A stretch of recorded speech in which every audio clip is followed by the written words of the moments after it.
je voulais juste citer une phrase de Tennessee Williams qui disait dans je ne sais plus quel livre, la haine est un sentiment qui ne peut exister que dans l'absence de toute intelligence. Alors je vous recommande d'être intelligent. Ah oui.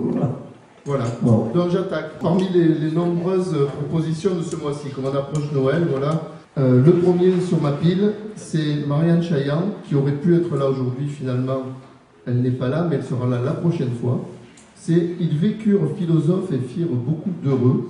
C'est un livre sur la philosophie dans les films de Walt Disney, dans les dessins animés de Walt Disney, et la philosophie dans la chanson française. On revient à Johnny Hallyday, elle le cite d'ailleurs dans ce bouquin, parmi beaucoup d'autres chanteurs. Elle s'évertue dans ses livres à montrer que la philo est partout, en fait, et que même les choses qui nous semblent anodines ou quotidiennes ou bébêtes parfois sont pleines d'éléments philosophiques qu'elle raccroche à des philosophes connus, à Kant, à Sénèque, à Lévinas, à qui vous voulez. Deuxième, c'est étonnant qu'il ne soit pas au Fiopélan, ce garçon. Il s'appelle Charles Gobi, son dernier ouvrage, c'est « Il n'est pas con, ce con ». Peut-être qu'on posera la question à Médéric tout à l'heure. Charles Gobi, je crois bien qu'il s'auto-édite, bien que il soit chez PCP, ce qui veut dire pratique criminelle à la portée du petit peuple.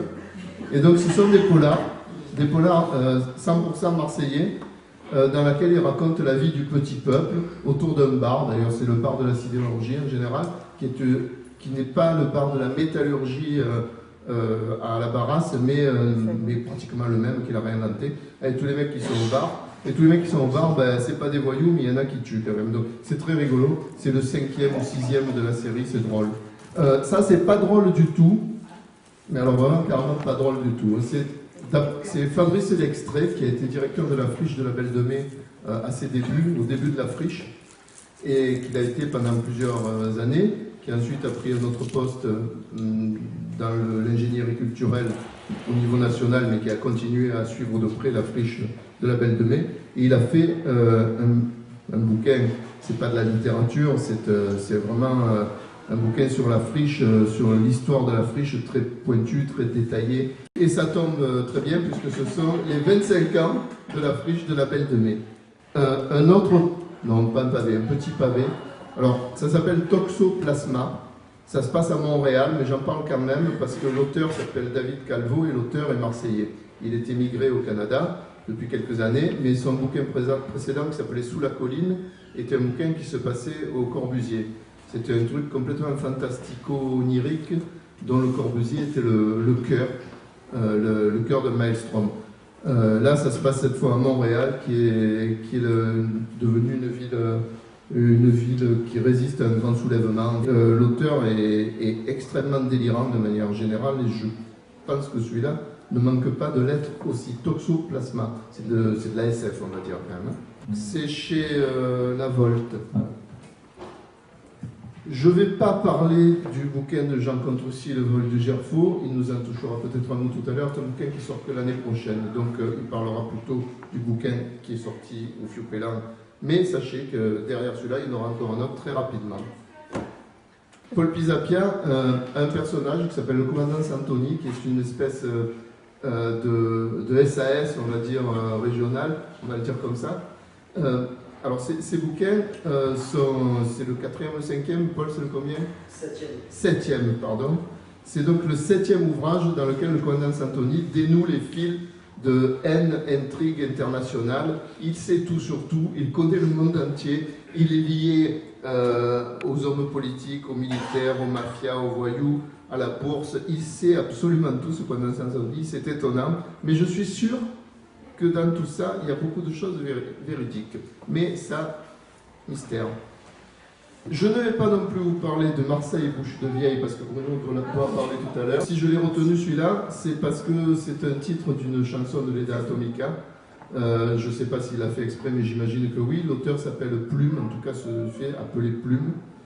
Ça vient de sortir. Beaucoup de gens m'en ont dit beaucoup de bien. Je ne peux pas vous confirmer, je ne l'ai pas lu. Ça, c'est inévitable puisque nous sommes sur la Canebière. Ça s'appelle 1, 2, 3, la Canebière. C'est un livre d'iconographie et d'histoires et de petites histoires sur la Canebière, ce qu'on peut appeler un beau livre, édité par le comité du Vieux-Marseille. Donc c'est un petit côté un peu savant, entre guillemets, historiquement parlant.